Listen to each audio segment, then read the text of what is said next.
Você já parou para se perguntar por que o funk está assim hoje em dia? Entender por que hoje ele está falando sobre droga, mulheres e dinheiro. Nesse vídeo eu vou estar explicando a cultura do funk aqui no Brasil. Para entender isso, a gente precisa voltar no tempo, lá para os anos 80. Mas antes de falarmos de toda a história do funk, já se inscreva e deixe seu like para ajudar no canal.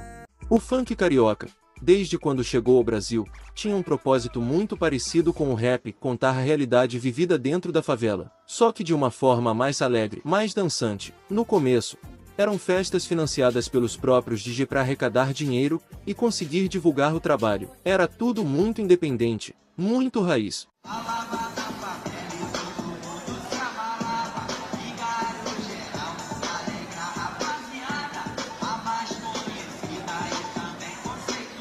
O funk também chamou atenção pela presença das dançarinas e pela forte carga de qualidade nos shows.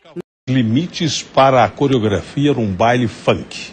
Nenhum, a julgar por um vídeo com a simulação de cenas de sexo num show de MC Magrinho. Não dá para afirmar com certeza de onde isso surgiu. Com o tempo, surge um estilo que ficaria conhecido como proibidão. Não se sabe ao certo exatamente como ele começou. Fui na faixa de casa, some bomba na guerra, é tudo ou nada. Uma das hipóteses é que tenha sido influenciado por filmes muito populares na época, como Cidade de Deus, onde o criminoso era o personagem principal da história. A ideia inicial de muitos MCs era contar histórias fictícias baseadas em fatos reais, retratando a vida de quem estava no caminho errado. Mas o que aconteceu na prática foi diferente. Já foi confirmado que esse tipo de música acabou atraindo criminosos, que passaram a usar essas canções como uma espécie de hino. O crime cantado em ritmo de funk. Além da influência de filmes e da ideia inicial de contar histórias fictícias baseadas em fatos reais, existe outro elemento importante que ajuda a entender por que o proibidão ganhou tanto espaço em algumas regiões. Dentro de muitas favelas, existe uma regra não escrita, mas muito conhecida chamada Lei do X9. Em vários lugares, falar abertamente, denunciar ou expor certos assuntos pode ser visto como traição, e isso pode trazer consequências graves. Nesse contexto, para muitos artistas, falar da realidade de forma direta simplesmente não era uma opção segura. O proibidão acabou surgindo também como uma forma indireta de narrar esse mundo sem apontar nomes, sem denunciar pessoas específicas, mas ainda assim retratando aquele ambiente. Ao mesmo tempo, também é fato que, em alguns lugares, o tráfico passou a se interessar pelo funk como ferramenta para financiar e dar visibilidade a festas clandestinas, bens que iam muito além da música, e acabavam ligados a interesses do crime organizado. Organização criminosa investigada por suspeita de lavar dinheiro do tráfico com a realização de bailes funk. Há relatos antigos disso. Claudinho e Bochecha, por exemplo, já foram chamados para tocar em festas desse tipo. Eles se recusaram. Depois disso, passaram a receber ameaças. Enquanto isso, quem fazia sucesso na mídia era eles mesmos, Claudinho e Bochecha. Eles ajudaram o funk a ganhar a confiança do público, porque cantavam um funk mais romântico, mais leve, como quer-torres populares mesmo. Só que aí veio a primeira grande perda do funk, a morte do Claudinho num acidente. O Claudinho vinha no banco de carona deste carro, dirigido pelo empresário Ivan Manzielli. Claudinho morreu na hora. Depois disso, as coisas nunca mais foram as mesmas pro Bochecha, e ele acabou perdendo espaço. Falou que não quer ir no show, sem explicar o porquê. Eu falei, não, mas... Um tempo depois, surge uma dupla que marcou a história, Cidinho e Doca. Eles lançaram uma música que até hoje faz muita gente refletir, o rap da felicidade. A letra fala de um jovem que só queria ser feliz, andar tranquilamente na favela onde nasceu. Só quero é ser feliz, andar tranquilamente na favela onde eu... Uma curiosidade é que essa letra não foi escrita por eles, e sim por uma conhecida, que acabou falecendo sem ver o sucesso que a música faria. Depois, eles foram chamados para participar da trilha sonora de Tropa de Elite, com o rap e armas. A música também não era originalmente deles, era de outros MCs, mas eles fizeram um remix, que acabou virando um proibidão famoso.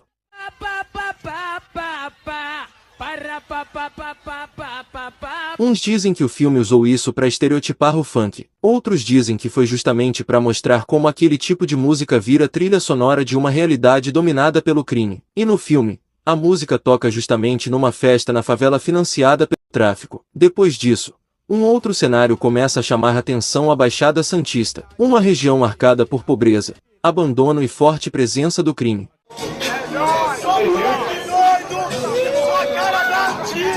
Um dos nomes mais importantes dali foi o MC Primo, que conseguiu levar o funk da Baixada até o DJ Malboro, considerado o criador do funk no Brasil. Quando ele lançou a música Diretoria, o DJ Malboro viu potencial e ajudou a registrar aquela ideia. O funk é pra curtir na disciplina, é o batidão da Baixada Santista. O clipe, mostrando a Baixada e o Primo cantando, fez muito sucesso. Outro nome importante foi o MC Careca, que já era pioneiro. Ele chegou a gravar um DVD com um cara chamado Pichote. Esse DVD, inclusive, hoje está no Museu do Funk. Vamos assim, MCs compositores contra nós, a mídia e os governadores. Uma curiosidade é que esse Pichote depois foi condenado por participar de ataques de facção em 2006, mas disso o Careca não tinha nada a ver. Depois, o Careca também gravou um clipe para Furacão 2000, na própria Baixada. Muito preso, a palavra é sincera, os amigos verdadeiros. Mas aí começa uma sequência estranha de mortes. Em 2009, um jovem de apenas 16 anos, o MC Zoide Gato, da Vila Natal morre num acidente de carro. Em 2010, o MC Leão morre num acidente numa obra. Enquanto isso, um jovem da Baixada começava a se destacar, Felipe Boladão. Desde 2008 ele fazia sucesso com músicas como Bonde do Tony Country e A Viagem. No começo, ele fazia Proibidão, mas depois mudou o estilo e começou a criar músicas mais poéticas e criativas, como Quero do Boldo e Voracidade. Por isso, ficou conhecido como o poeta do funk. Uma curiosidade é que a música A Viagem é baseada numa história real. Amigos dele foram viajar, sofreram um acidente. Que bom seria se eles voltassem, eles sim fizeram uma viagem. E ele também queria ir, só que o pai dele não deixou. Mas em 2010, o pior aconteceu. Felipe Boladão estava com seu DJ esperando uma carona para ir fazer um show, quando uma moto passou e atirou contra os dois. Nenhum deles resistiu. Ei, Felipe da Silva Gomes, eu MC Felipe Wellington da Silva Cruz. Parecia uma maldição, todo funkeiro promissor acabava partindo cedo demais. Isso deixou o funk num vazio entre 2009 e 2011. Em 2011, mais uma perda. Duda do Marapé, cantor da Baixada Santista, também morre. Não teve tanta repercussão o caso, mas foi mais um choque para quem viu. O verdadeiro pânico começa em 2012, MC na porta de casa. Os MCs da Baixada começam a perceber que existe algo errado e procuram a mídia. Um detalhe é que um ano antes de morrer, o Primo ajudou a fundar a produtora que viria a ser a maior do funk, a Conzilla. O primeiro clipe da Conzilla foi dele, Espada no Dragão. É nóis, o bonde é pesadão. 9 dias depois da morte do Primo, o MC Careca também é morto. A mídia então começa a ligar todos os casos.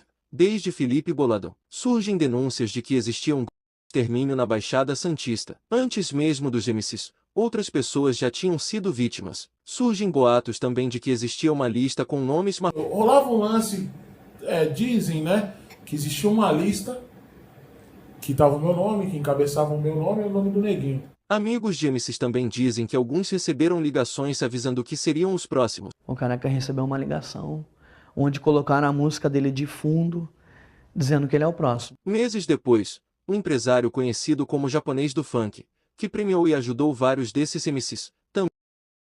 A Baixada Santista foi praticamente destruída. Claro, ainda existiam outros MCs lá, mas nada nunca mais foi como antes. Enquanto isso, em 2012, o funk explode de vez no Brasil com ostentação, não para esconder a dor, mas para mostrar segundo os cantores de funk. O sonho de um moleque da quebrada ter uma vida de rico e vencer na vida. Nesse meio surge MC da Leste. No começo, ele fazia proibidões pesados.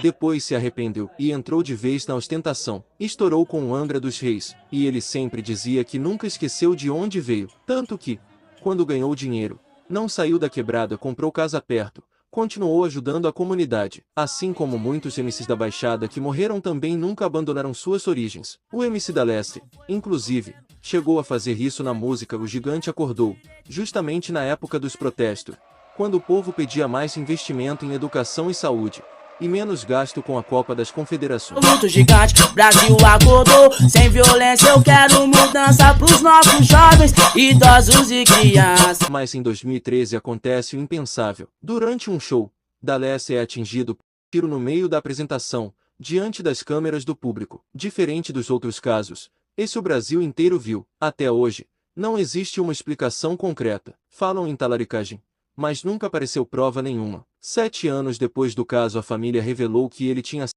registrado 3 meses antes, e depois do resgate os criminosos continuaram cobrando dinheiro que ele não tinha. Mas não se sabe se isso tem relação com o crime ou não. Em 2014, o funk vivia um momento estranho e contraditório. De um lado, a ostentação ainda fazia muito sucesso. Do outro, o cenário ainda estava de luto por parte de MC da Leste. E foi nesse contexto que um novo fenômeno começou a chamar a atenção. Um menino de apenas 12 anos, conhecido como MC Pedrinho, começou a ganhar espaço no funk. O problema eram as letras. As músicas que ele cantava tinham um forte teor erótico, com conteúdo claramente inadequado para a idade dele. Era o chamado funk, sendo cantado por uma criança. Desce no seu corpo na minha cara. Desce no seu corpo na minha cara. As músicas se espalharam rápido pela internet, mas junto com o sucesso veio a polêmica. A situação ficou tão séria que o caso chegou ao Ministério Público, que decidiu proibir os shows do MC Pedrinho. E ele não era o único. Outros menores de idade também passaram a ser investigados pelo mesmo motivo. MC Melody, MC Brinquedo e o Pikachu, todos com músicas de teor parecido,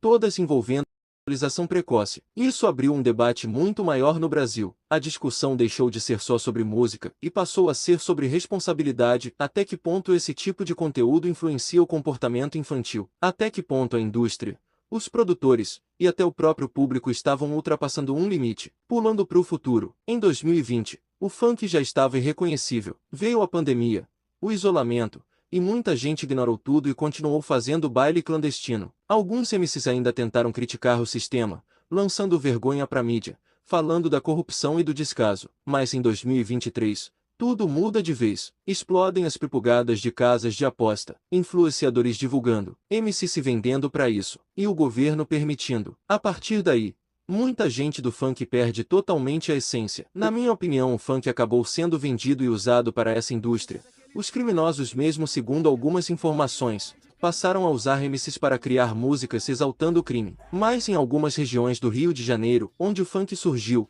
alguns MCs conseguiram cantar à vontade. Uma das músicas que fala sobre a realidade vivida na favela sem incitação ao crime é o Rap do Silva, que conta a história de um morador da favela que é desvalorizado e tem um fim trágico. E vale lembrar também que a Baixada Santista tem uma forte presença na criminalidade, e que isso contribuiu para que o crime fazer com que os MCs da Baixada fizessem o mesmo naquela época. E o funk e ostentação, além da intenção de mostrar o sonho de quem vive na quebrada, fez isso para ser aceito pelas emissoras. Mas esse pacto fez com que o funk perdesse a essência e nunca mais ser o mesmo. Pega um moleque da periferia com 11, 12 anos, mal tem o que comer, aí você põe na cabeça dele que você tem que ter uma Lamborghini, que você tem que ter um motão e tal. Aquilo não é verdade. Isso acaba incentivando o moleque a ir para um caminho errado. Os MCs começarem a aparecer com drogas e aparecer com várias mulheres. Mas um ponto importante é que em 2020 para 2021 o funk quase conseguiu se conscientizar e cantar letras mais suaves. O hit do ano é um exemplo brilhante, onde os MCs fazem críticas à corrupção do governo, e também a música Ilusão da Colônia que fala sobre a realidade de usuários de crack. Mas também tinha algumas músicas que os MCs exaltam sobre as pessoas que foram para a vida do crime culpando o governo por eles não darem educação a eles. Isso é uma ideia bem polêmica, porque mesmo que os criminosos não tenham tido educação, não justifica defender eles pelos seus atos que eles cometem. E em 2023, tudo foi por água abaixo. Depois que o governo liberou jogos de azar e outros eventos absurdos, os MCs ficaram viciados em ostentar e hoje estão consumindo bastante e jogando dinheiro fora nas casas de aposta. Hoje, grande parte do cenário só fala de dinheiro, droga, diabo, festa, status, e quase ninguém mais fala da realidade. E a pergunta que fica é: o funk mudou, ou foi o sistema que engoliu ele? Deixe seu comentário aí no vídeo. Obrigado por terem assistido até o final. Fiquem com Deus e até a próxima.